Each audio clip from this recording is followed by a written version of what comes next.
pemenang tendernya adalah Jepang Awalnya ya, waktu awalnya. ini ya. Itu pakai tender, menang. Kemudian itu dibatalkan dan ditunjuklah Cina. Artinya tiap hari itu nggak ada untungnya. Apa kalau kalau ngomong semacam ini bisnis ya, Iya, tiap hari jalan bus itu nggak ada. nggak ada. Itu hanya untuk mengembalikan utang. Awalnya para pengkritik bahwa nggak boleh kayak gitu karena ini perlu kajian, perlu basis riset, perlu apa naskah akademik. Itu agak ditertawakan oleh orang. Bahkan dianggap terlalu nyinyir Iya. gitu ya.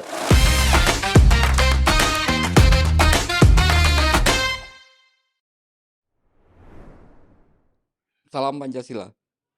Kawan, bertemu lagi dengan saya Winanto Ngatuwani di Ruang Dialektika. Kali ini kami akan melanjutkan pembahasan tentang kebijakan dan strategi ekonomi pemerintahan Jokowi dengan Profesor Didin S. Damanhuri. Setelah kemarin kita membahas tentang masalah IKN dan berbagai macam kendala yang dihadapi, sekarang kita akan coba menggali apa kira-kira dampak jangka panjang dari cara-cara dan kebijakan ekonomi Jokowi yang selalu terkesan mengedepankan kecepatan, asalkan segera terlaksana, tapi kemudian dampak jangka panjangnya tidak terlalu diperhatikan. Apakah kira-kira ini kemudian tidak menimbulkan berbagai macam bom waktu? Baik, Prof. Kira-kira dengan cara Jokowi kerja yang seperti ya Prof sendiri sampaikan dengan sangat jitu kemarin, bagaimana kemudian sebuah kebijakan tidak perlu berpikir panjang, tidak perlu kajian mendalam, bahkan kemudian pendapat para pakar cenderung kemudian dijadikan semacam suara yang terlalu mengganggu, berisik dan bising gitu. Apakah ini kemudian tidak menimbulkan dampak jangka panjang atau dampak-dampak ikutannya?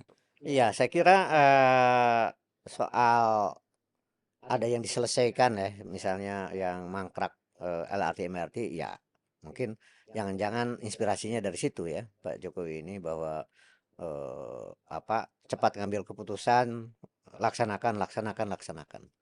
Jadi kerja, kerja, kerja. Itu filosofi yang ternyata awalnya para pengkritik bahwa nggak boleh kayak gitu karena ini perlu kajian, perlu basis riset, perlu apa naskah akademik. Itu agak ditertawakan oleh orang yang merasa kagum dengan beberapa proyek fisik infrastruktur itu gitu. Bahkan dianggap terlalu nyinyir Iya, gitu ya. tapi lama-kelamaan karena ini akhirnya menyangkut hal besar ya.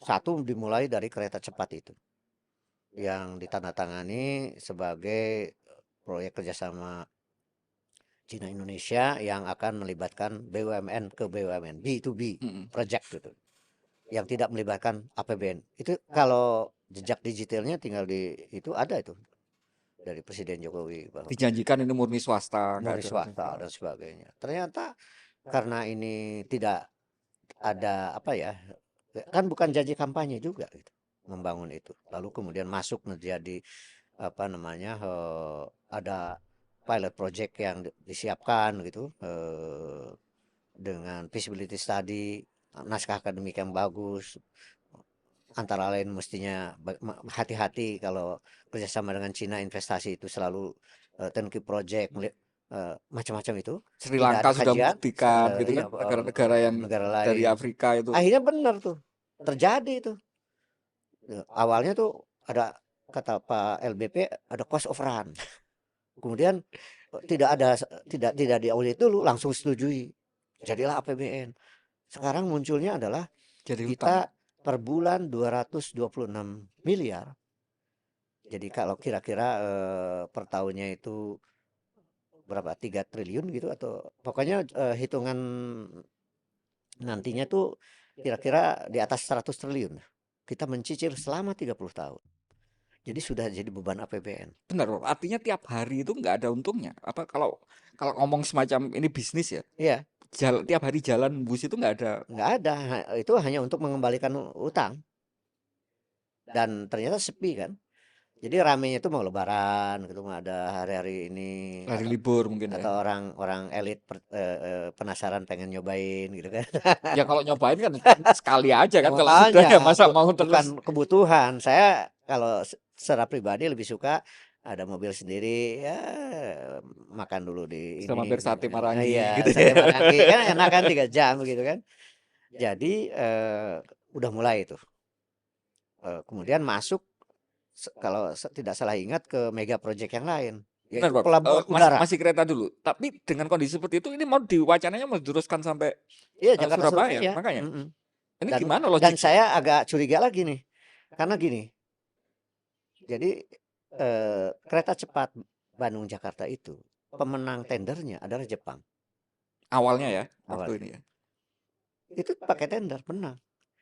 Saya punya informasi apa namanya kredibel. Kemudian itu dibatalkan dan ditunjuklah Cina. Konon rumornya dari dua apa Narasumber. dari dua proyek itu ada fee-nya dua-duanya gitu loh. Nah itu oke, cerita lain ya. Tapi sekarang pun begitu. Jepang lagi kononnya yang mau mengerjakan. Yang sampai Surabaya. Jangan-jangan mirip juga Jakarta Surabaya. Nah, artinya sepertinya ini yang bersangkutan ini sudah sangat ini dengan China ini, gitu kan. Nah, kemudian eh, apalagi sudah ada WOS gitu kan, yang sangat dibanggakan itu. Mm. Eh, ini kira-kira kan sekarang saya dengar sudah ada pembebasan lahan macam-macam, sudah sedang dikerjakan nih, sedang Ini yang dikerjakan. sampai Surabaya itu. Iya, dan bayangkan kalau setelah cost overrun itu kira-kira itu kan 136 ya Bandung Jakarta kalau T ya. Jangan ini 10 kali lipat. Jadi cost overrun itu maksudnya kan pembengkakan biaya yang tidak Itu karena tersedia itu ya. pandemi segala macam. Tapi tidak pernah diaudit tuh. Tidak pernah diaudit.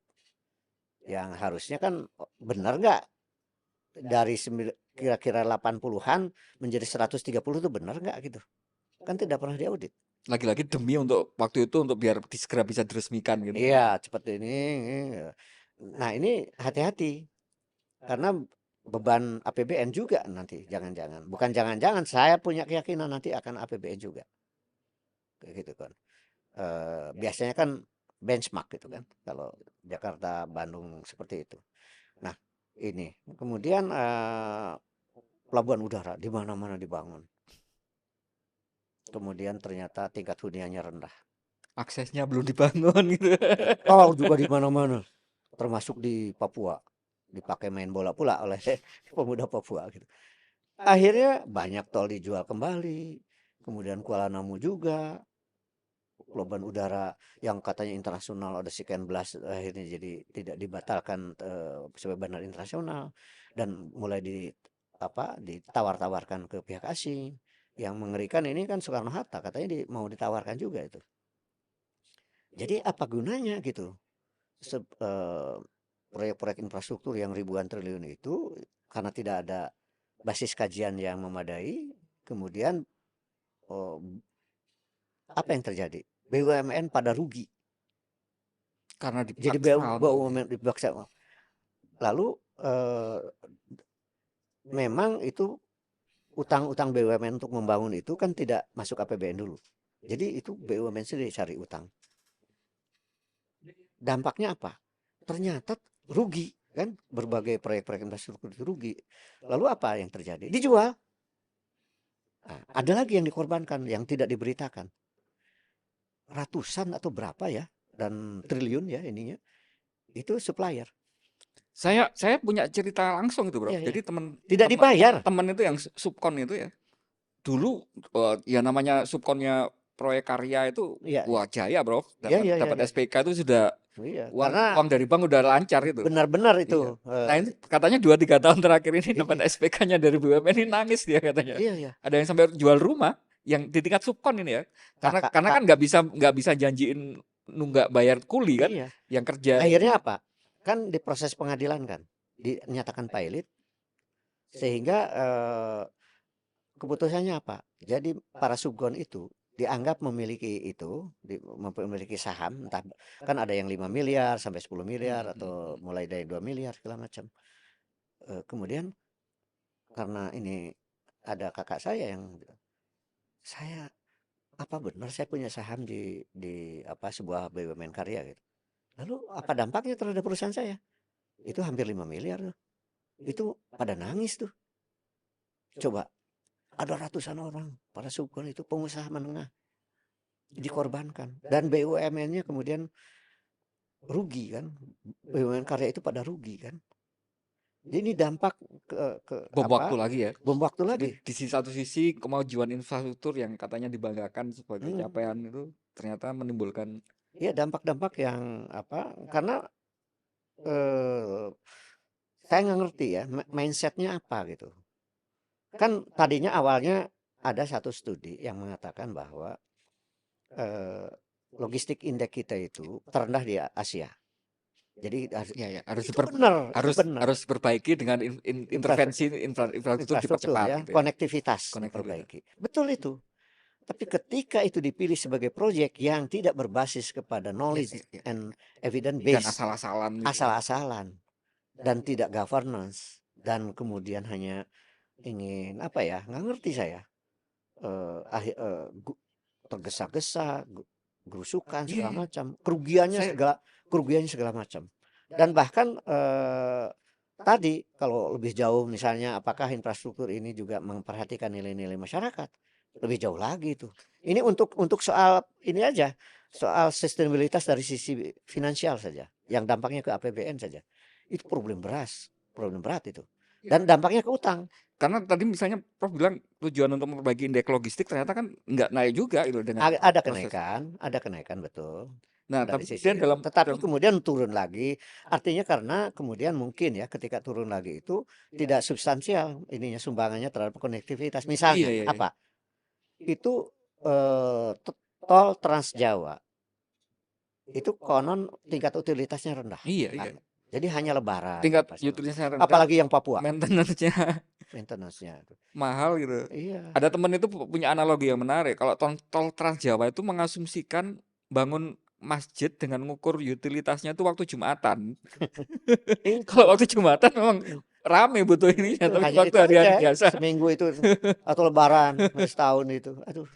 Nah, jadi ini memang harus jadi renungan bagi semua pihak ya, bangsa kita agar nggak boleh lah mengabaikan proyek-proyek itu. Log Ada dua hal kan, ketika logiknya bener, apa, harus diikuti, pekerjaannya mungkin juga apa, projeknya juga mungkin sebenarnya tepat, ya. tapi ketika governance-nya rendah, Nah, itu dia. Governance-nya rendah, eh, lalu tidak dengan feasibility study yang serius, gitu ya.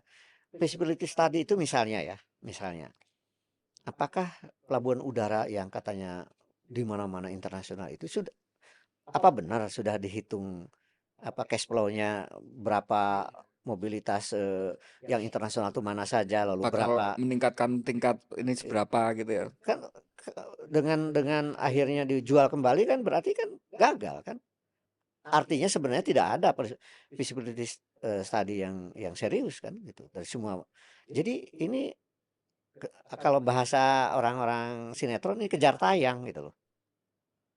Nah, tidak evidence base, tidak knowledge base gitu. Tidak governance juga. Bayangkan sekarang ini utang BUMN itu datanya 2 tahun yang lalu lagi 8.350. Waktu itu sudah lebih dari utang pemerintah ya 8.350 triliun yang memang apa dampak pada APBN untuk cicilan pokoknya sangat tricky itu dibebankan pada BUMN-nya yang bersangkutan. Akhirnya pernah dengan berbagai triki yang kayak gitu Pertamina apa utangnya belum dibayar oleh pemerintah, BUMN karya juga pada rugi dan kemudian hampir bangkrut kan kemudian itu dampaknya dan berdarah-darah itu neraca BUMN tersebut. Jadi ya harus wajar saja saya kira. Jadi kita dukung ya indeks logistik yang membaik segala macam mengejar eh, kemajuan fisik yang Dan itu memang iya, real diperlukan kan sebagai pilar kemajuan. diperlukan, tapi ya harus, apa namanya, sesuai dengan kemampuan lah ya. Tidak boleh besar pasak daripada tiang kan, ambruk lah Hanya hanya bangunan itu kalau, hanya eee pride biar bisa gunting pita, iya iya biar itu. bisa Jadi meresmikan. harus jadi renungan nih ke pemerintah yang akan datang, kelolalah BUMN ini secara rasional, proyek itu, eee, perlu ya untuk mengejar bagaimana Indonesia Emas itu, tapi Indonesia Emas yang governance, sekali lagi yang Iya, diskusi sebelum ini kan kita mengatakan, ya kawinkanlah nilai-nilai, bangsa kita yang ada dalam masyarakat terhadap berbagai proyek itu. iya. Eh, Karena Prof, hari ini masyarakat itu disuguhi dengan kontradiksi-kontradiksi yang kayak gini yang ekstrim sekali, Prof. Misalnya di satu sisi ketika ngomong berbagai macam kerugian BUMN tadi atau beban keuangan negara, di sisi yang lain ada kasus korupsi timah itu yang hanya iya, satu kasus saja kerugian negaranya katanya 300 tiga triliun. ratus triliun. Jadi setelah kalau kalau 271 kan itu, kira-kira kaitannya dengan lingkungan. Potensi kerugian lingkungan. Ya, jadi yang finansial pun Hmm, kaitannya dengan lingkungan. hmm. Kalau yang 300T itu konon sudah studi tentang kerugian negara secara finansial. Makanya artinya ketika Itu baru timah loh. makanya ini kan kayak semacam bukan hanya sekedar melukai hati rakyat, tapi kan menginjak-injak logika kita gitu. Iya ya, Hanya satu kasus saja 300T bisa loh. 300 T. Dan saya dengar karena saya kan sahabatan tuh sama Profesor Bambang yang menghitung Oh 271 iya itu iya iya dari iya. Kehutanan IPB Iya kan. iya iya. Saya Yang ngobrol. kemarin diajak konferensi pers itu ya Iya pakarnya iya iya untuk iya. menghitungnya. Itu ternyata itu baru satu tuh, untuk Tamit Timah aja. Ada tiga, ada dua yang lain belum terungkap dan itu jauh lebih besar. Di sisi yang lain, kemudian masyarakat dipaksa untuk membayar apa iuran ke KPH. pemerintah dalam bentuk motong gaji 3% tiap bulan. Iya, Ini gimana gitu? itu Kenapa nggak dia. nyelesaikan ya kayak gitu-gitu aja Itu gitu? dia. Padahal kalau eh, tekadnya adalah mengurangi apa namanya kebocoran dalam hitungan, saya membimbing puluhan ya S3 S2 S1 menghitung yang namanya kebocoran Mhm, mhm. dari ICOR analysis yang Ikor regional, ya, ya, ya. sektoral segala macam. Yang Profesor Sumitro atau Orde Baru mengatakan 30% rata-rata. Sekarang ini rata-rata sudah 40%, 40%. melebihi yang Orde Baru ya. Dari agregasi dari puluhan hasil riset ya yang saya bimbing ya. Dan itu nggak dinikmati rakyat sama sekali, Bro ya. Enggak dong. Memperkaya memperkaya oknum-oknum pejabat, Memperkaya kemudian oligarki tadi. memperkaya oligarki bisnis. Memang kan. Jadi sekarang ini apa namanya terjadi kejomplangan akibat dari tidak governance dan korupsi Ya dan itu kebocoran itu. kira-kira Itu gini, Prof. dampaknya pada memperkaya sekelompok kecil orang-orang di korporasi besar yang super kaya itu dan makin 50% penduduk yang tingkat kesejahteraannya makin makin turun gitu. Maksudnya Itu gini, Prof. terbukti ya. Biar biar kita nggak dianggap atau nggak sering dituduh, oh ini kan apa teori konspirasi gitu. Hmm, hmm, hmm. Ada nggak sih sebenarnya alat yang dipakai untuk membuktikan bahwa memang selama Banyak. 10 tahun Jokowi ini yang Iya, kaya justru oligarki itu ada iya, nggak alat untuk ada. ukurnya itu? Namanya juga indeks oligarki. Nama alat ukurnya itu ada Iya, indeks indeks oligarki. oligarki atau jadi sering yang secara awalnya ya oleh Jeffrey Winter Oh Jeffrey Winters ya, ya, ya. dikatakan sebagai material power index. Jeffrey Winters itu Indonesianis dari Amerika ya, yang Ya, jadi seorang profesor hmm, bidang ekonomi politik hmm, ya hmm. dari Amerika yang dia meneliti puluhan negara lah tentang keberadaan oligarki di setiap negara, termasuk di Amerika. Ya, jadi waktu itu waktu rilis pertama itu 2014 ya, kondisi 2014 hasil studi 2013 itu dari puluhan negara ada 10 paling buruk indeks apa namanya MPI-nya itu atau indeks oligarkinya itu Material power index power index. ya. Mungkin dijelaskan dulu, Prof. Itu ngukur apa Oh, jadi indeks itu? gini ya, memang indeks oligarki, jadi oligarki itu kan kira-kira adalah sekelompok pebisnis yang faktanya terus menerus mempertahankan kekayaannya, bahkan mengembangkan kekayaannya dengan segala cara. gitu. Jadi memang oligarki itu kan negatif, Iya iya iya. pengertiannya negatif ya. Kalau dulu Awalnya mungkin itu konglomerat gitu ya nyebutnya ya, tapi konglomerat itu tidak bersifat, ofensif, aktif, enggak. dan tidak Hanya kenyataan aja, iya, itu adalah kelompok pebisnis besar, itu aja. dan sepertinya Kalau kalau dulu oligarki itu bersifat dinamis. kalau dulu sepertinya kalau konglomerat itu tidak ada semacam identik dengan kekuasaan misalnya atau Ya, menguasai partai ya. apa. Kalau Karena sekarang tadi cirinya itu adalah mempertahankan atau mengembangkan kekayaan itu oke. dengan segala cara. Dengan segala cara termasuk bagaimana menyiasati perundang-undangan misalnya gitu.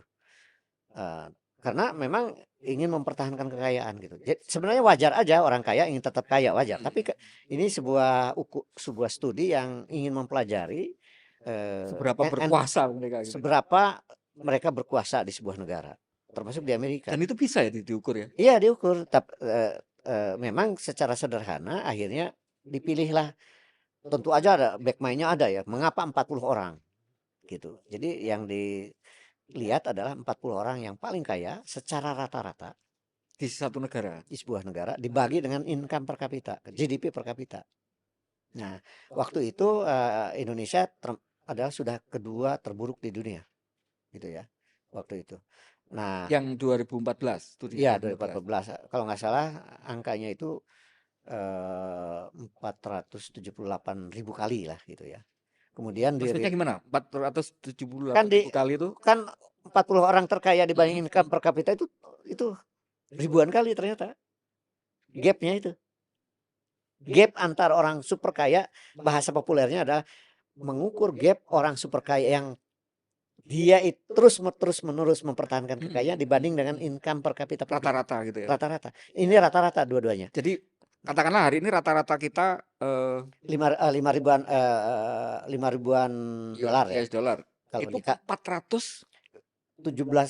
kali. ratus tujuh puluh delapan ribu kali gitu waktu itu, dan kita kedua terburuk. Kemudian dihitung berikutnya, 2016 kalau nggak salah jadi 650.000 kali, terus 2019 720.000 kali, 2020 Semakin tinggi ya? iya iya makin tinggi.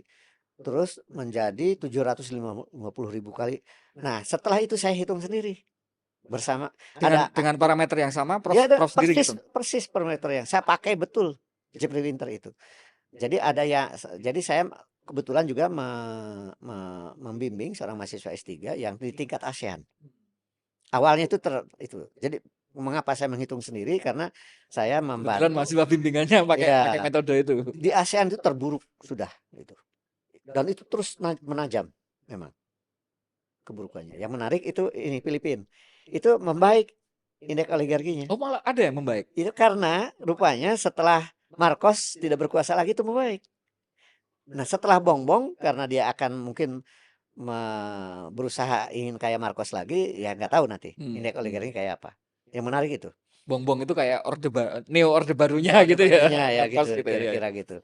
Karena dia juga sudah berusaha ingin mengembalikan undang-undang ke undang-undang lama tuh di Filipina juga. Nah, jadi saya hitung yang mulai 2020 itu bersama mahasiswa yang saya bimbing itu dan menghasilkan satu indeks di ASEAN itu yang terburuk dari 10 negara ASEAN itu, indeks oligarkinya.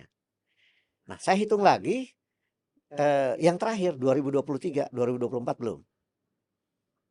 Jadi 2020 itu sudah di atas 1 juta kali, 2020. 1 juta kali antara orang super kaya dengan orang Rata-rata miskin lah. rata-rata GDP kita. Iya rata-rata. Kalau kalau dengan orang miskin mungkin Oh malah lebih lebih lebih lebih jauh lagi. lebih jauh lagi. Karena angka kemiskinan kan Kalau ini rata-rata kan 5.000 dolar. makanya. Padahal Kalau tadi ukuran World Bank tadi cuma $2. iya iya. Nah lalu saya hitung 2023 adalah 1.056.000 kali. Saya hitung sendiri. Jadi saya ada data Forbes itu yang kan tiap tahun menghitung tentang orang-orang paling ranking paling kaya di dunia dan termasuk di berbagai negara, termasuk di Indonesia. Jadi yang di Indonesia saya hitung 40 orang itu di rata-rata dibagi muncul angka 1.056.000 kali. Dan dugaan saya jangan-jangan setidak-tidaknya salah satu terburuk di dunia. Artinya juga kemudian, diperkuat oleh data Bank Indonesia yang mengatakan bahwa rekening orang yang di atas 5 miliar itu fantastik kenaikannya sampai 2024 ini. Nah, sementara yang di bawah itu menurun. Biar teman-teman kita yang menyaksikan ini bisa lebih lebih memahami karena saya masih wow Iya, gitu. iya, iya. 40 orang di Indonesia Iya, itu harta kekayaannya 1.050.000 kali, 1.056.000 kali lima kalau puluh jadi enam kalau ribu kali dikalikan dibandingkan dengan kalau dikali jadi kekayaan dengan 5.000 apa $5.000 iya, GDP average GDP tadi kan iya, iya, iya. rata-rata. Betul. Tapi kalau orang kebanyakan kan jauh di bawah 5.000, mungkin Oh sekitar iya, iya. Jadi tadi 500 sampai 1.000-an. kan tadi menurut World Bank yang terakhir, orang yang pengeluaran per harinya, per hari ya, itu $2,15, itu ada 168 juta. 168 juta. Jadi kalau itu yang dibandingkan, itu lebih 4 juta 5 juta kali gitu ya. kan ini antara income per kapita rata-rata, Iya, iya. GDP per kapita dibanding dengan Dibandingkan dengan yang hanya 2, kan jauh juga. Kan kalau ini 5.000 itu per 5.000 itu per bulan ya? Sebentar. 5.000 kan per tahun, Prof. Average ya?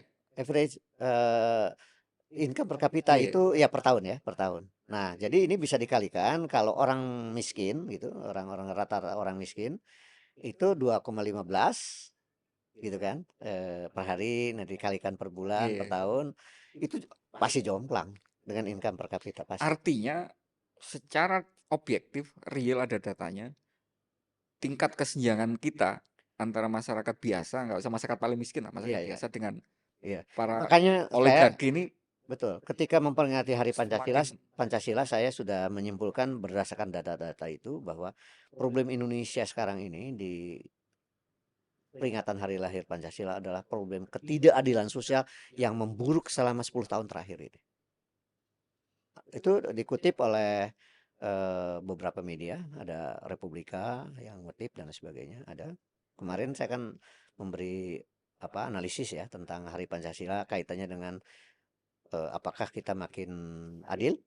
Ternyata kita adalah 10 tahun terakhir ini ketidakadilan sosial itu makin memburuk 10 tahun terakhir ini. Karena memang itu dikaitkan dengan data-data BPS pun sangat logis bahwa memang terakhir ini rasio Gini pengeluaran misalnya yang sangat konservatif itu, yang BPS itu kemarin udah 0,41 lagi. Padahal kalau 0,41 rasio Gini pengeluaran, kalau rasio Gini pendapatan itu 0,5 dan itu buruk. padahal itu ingat saya menjadi salah satu sebenarnya program kampanyenya Presiden Jokowi di awal untuk mengurangi atau mendekatkan gap rasio Gini tadi. Ternyata hari ini Prof Iya, sudah membuktikan bahwa salah di satu. ujung ini justru yang dikayakan, justru Iya, yang ini adalah sekelompok kecil sekelompok kecil. orang super kaya makin makin melejit. Saya kira dampak dari macam-macam ya. Dari proyek infrastruktur mereka kan dapat Tambang, dari tambang batu bara sekarang. industri ekstraktif kita Iya, gila-gilaan. ekstraktif. Kemudian satu lagi sekarang nikel kan, belum dari sawit. Karena dulu Perkebunan ya. pernah ada itu dalam struktur ekspor saja sebelum meledak nikel ya, itu sawit, batu bara sama karet saja itu 85% dari sumber ekspor kita. Padahal yang menikmati tiga komoditas itu kan orang-orang super kaya kan gitu. Di sisi yang lain, masyarakat harus penghasilannya dipotong, Iya, tapera gitu, mahasiswa uang dinaikkan kuliahnya harus kuliahnya dinaikkan. itu ironis sekali itu. Jadi bukannya mau menjawab problem ketidakadilan sosial dari pemerintah, tetapi malah ingin menyelamatkan sesuatu. Ya, saya menduga bahwa meningkatkan uang kuliah ya dari anggaran pendidikan yang 20% APBN, kemudian tapera yang apa tuh kira-kira 70 triliun ya per tahun dari swasta saja, karyawan swasta saja. Eh, itu dua sumber itu konon untuk menyelesaikan anggaran apa program yang tidak bisa diselesaikan oleh APBN yang sekarang. Karena sudah takut juga dengan utang yang menumpuk itu. Iya, iya. Jadi nanti akan misalnya anggaran 700 eh, 2025 konon 770 triliun nanti ada ini linknya tuh. Eh, Menurut Menko Perekonomian itu cukup untuk membiayai apa makan gratis katanya. Gitu loh. Jadi dugaan saya termasuk untuk IKN. Jadi ini akhirnya ada lingkaran setan ya, kerusakan negara akhirnya. APBN menjadi krisis anggaran, utang numpuk, tapi kemudian akhirnya menekan tingkat kesejahteraan rakyat, kemudian proyek-proyek besar terus didorong dengan kereta cepat dan lain sebagainya. IKN juga ingin diselesaikan kalau bisa lebih cepat gitu. Tapi kemudian ini menimbulkan utang baru lagi yang lebih menumpuk dan menekan lagi kepada kesejahteraan rakyat gitu. Apa lingkaran setan race to the bottom tapi kan Iya, lingkaran setannya nggak ke atas gitu. enggak Katanya ke semakin. bawah gitu, menekan kepada tingkat kesejahteraan rakyat gitu. Tapi ini untuk menutup ya, jangan-jangan pemerintah juga paham bahwa generosity index kita sangat tinggi, masyarakat kita sangat forgiving, Ah, itu sangat wah, forgetting gitu ya, iya, gampang memaafkan, gampang melupakan, iya. sehingga yang Jadi kayak gini ini tetap saja dilakukan gitu. iya, iya. Tapi sejarah bangsa kita juga ada tanda-tanda ya bahwa kalau itu sudah keterlaluan ya, apa namanya tingkat apa ya tekanan ya terhadap bawah Sudah itu. semakin tak ditoleransi gitu Ya, ya, sudah ya nggak mungkin. 98 itu kan sebenarnya cermin Iya, dari iya, tingkat apa masyarakat bawah yang sudah sangat tertekan. tertekan itu bisa menjadi meledak juga. Itu hati-hati Iya, gitu loh. iya. Jadi lebih baik presiden terpilih Prabowo Belajar memperbaiki dari ini ya, memperbaiki keadaan ini, dan memahami bagaimana insight. termasuk memahami problem yang Iya, sesungguhnya terjadi. Bukan bukan dihibur atau eskapisme dengan hal-hal lain, bukan. Misalnya dibanggakan oleh asing, oleh negara lain karena kita ini pertumbuhannya 5% atau infrastruktur atau kereta cepat sudah mm, mampu. mm, mm. Kok itu gitu loh. Bukan Dan itu instrumen itu.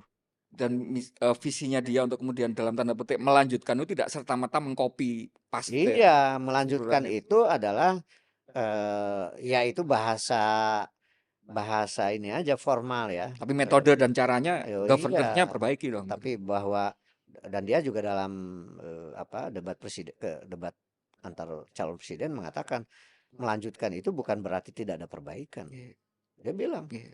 jadi perbaikannya hal yang substansial sepanjang yang kita diskusikan ini kan. Jadi mulailah dengan proyek-proyek berbasis kepada knowledge and Base, evidence iya, iya. base misalnya, terus governance, ke Prin- kebocoran Prinsip-prinsip dikurangi. lingkungan Iya, mengenai prinsip lingkungan. Karena Bill Gates sudah mengatakan tuh dampak dari tingkat kerusakan di bidang apa namanya penegakan hukum, apa ekonomi, APBN segala macam ujung-ujungnya adalah lingkungan yang bukan iya, orang bukan kemiskinan yang makin iya, iya. tertekan, orang miskin makin tertekan, juga lingkungan. Bill Gates mengatakan salah satu penyumbang dari apa namanya krisis iklim, pemanasan global itu Indonesia salah satu akibat sawit dan batu bara dan sekarang ini apa nikel. Nikel. Baik, Prof. Mudah-mudahan semua ini tadi menjadi semacam ya kalau nggak dibilang highlight tapi underline lah apa Ya, ya, hal-hal yang kemudian memang harus kita akui ada capaian tapi kemudian dampak ya, ikutannya dari capaian-capaian itu ya, ketika tidak dipikirkan dengan serius, tidak ya. didasari kajian dan tidak menginkorporasikan keseluruhan nilai-nilai bangsa Betul. yang kita sangat kaya itu ternyata hasilnya ya menimbulkan Ya, banyak masalah termasuk gitu. mungkin juga pemerintah nanti sekarang sudah menyadari mungkin, waduh kok begini ya akibatnya gitu. Nah, mudah-mudahan lah apa menjadi renungan untuk ada perbaikan, terutama Dan terus pelanjut. kita kawal dong, Prof. Iya, Kita ingatkan kan? oh iyalah, iyalah pastilah. Sehingga DPR pun nanti jangan kemudian sakit gigi semua. Ya. Check and balance harus jalan dong. Karena kemudian salah satu yang juga mengkhawatirkan, tapi ini mungkin tema lain, ada rencana RUU penyiaran yang itu katanya mau Iya, menyensor ruang-ruang iya. dialektika kayak gini Ini nih kita gitu. jangan-jangan nanti dilarang nih. Makanya Nah, karena iya. tidak sesuai dengan standar-standar Iya, penyiaran ala pemerintah gitu kan. iya, Ala iya. KPI. Tapi mudah-mudahan itu masih Enggak, belum mudah-mudahan ya. dan kita masih Reaksinya terbuka besar untuk sekali ya, reaksi dan besar sekali. kita masih akan tetap terbuka ruang-ruang untuk seperti ini Ya. karena dengan kayak gini Karena memang di mana-mana di dunia ya, check and balances ini udah jadi nilai ya ya, standar dunia. Itu justru menyelamatkan rezim kekuasaan manapun yang akan berbuat salah. ya, Itu direm. sebagai katanya Betul. pilar keempat gitu ya. Iya, Ruang betul. kemudian kalau ada masalah, kalau ada mereka mau nyeleweng, mau ada ini masih bisa dikoreksi. Iya, dikoreksi dan diteran. Iya, Jadi nggak berani lagi iya. gitu. Mudah-mudahan semangatnya dipahami seperti itu. Iya, iya, ya, Bukan hanya mudah-mudahan. sekedar kemudian menghakimi atau ini, tapi Iya, ada semangat untuk kita sama-sama untuk memperbaiki. ke apa kebaikan semua bangsa lah, semua rakyat. Terima kasih, Bro. Sama-sama. Mudah-mudahan enggak kapok untuk ada di Insya ruang Allah, insya dialektika. Allah, insya Kita Allah, ketemu dengan topik berikutnya yang insya Allah, tentunya akan sangat membutuhkan wawasan-wawasan dan insya ini Allah. dari Profesor Didin. Baik, pemirsa, dari saya Winarko Ngantiwani, Ruang Dialektika undur diri. Salam Pancasila. Salam Pancasila. Terima kasih loh, Bro. Sama-sama. Oke. Itu kan biasa ya temanya.